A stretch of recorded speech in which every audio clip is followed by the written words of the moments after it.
Augies Worldwide. I'm Dave Kassler, amateur radio call sign KE0OG, here with another episode of Ask Dave. Today's question comes from Tim, KJ4ZFJ. He says, I'm preparing to put up a ZS6KBW. It's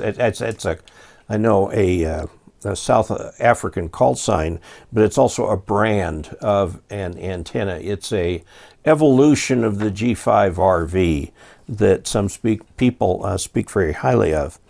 And I have a question about the ladder line. I can get the antenna up to the recommended height, but wanted to run the ladder line at an angle to save on coax length. Does that impact performance?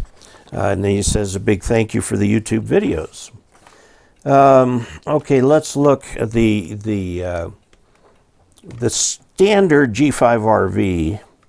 G5RV, that's a G, not a 6, is 102 feet end to end, and is broken in the middle by a section of ladder line, and then this hooks directly to a coax.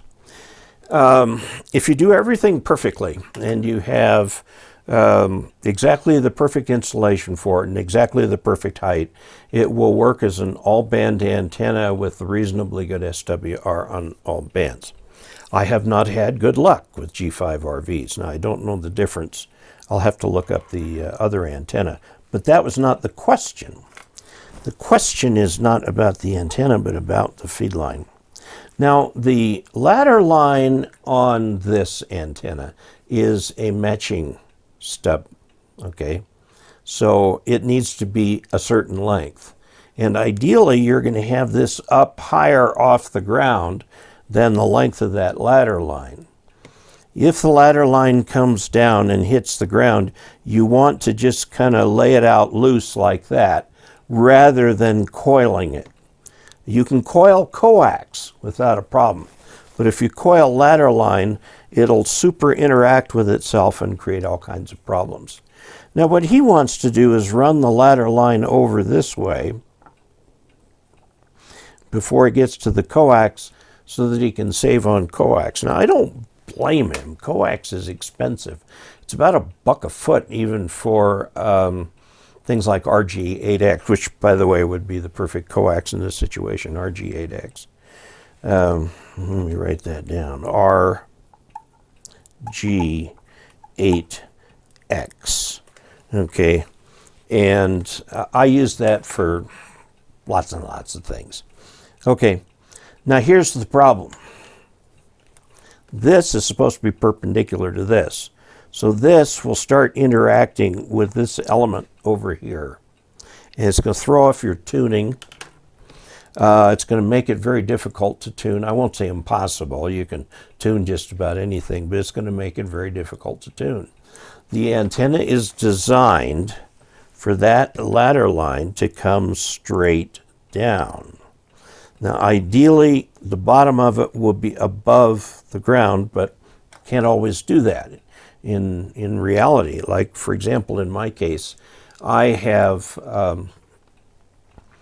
can get antennas 20 feet on an end, and I did a test of an MFJ antenna that was basically I'm thinking, I know it doesn't look like it, but I am.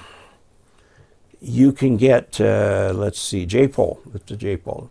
An antenna that was built on the same principles as a J-pole, and the ladder line, which was the quarter wavelength stub, actually came all the way to the ground.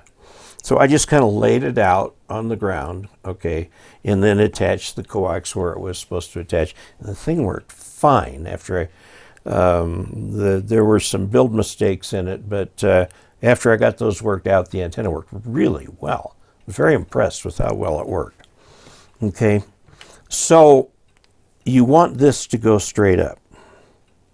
And that is what I would recommend. If you haven't bought the ZS antenna yet, you might take a look, if you've got the room, at an end-fed half wave, like the My Antennas EFHW. It's the 8010, and put that up. There's a 40-meter version of it also that you can put up. And then that is end-fed over here. And you can definitely save money on coax doing that. Okay, I talked about that in a recent video. But yes, that will impact the antenna. Says, does that impact performance? Yes, it will. It will also make the antenna somewhat directional in this direction. Okay? I would not recommend doing it. So that's not the answer you wanted to hear probably, but that's the answer I've got to give today. So I hope that helps. Until we next meet, 73.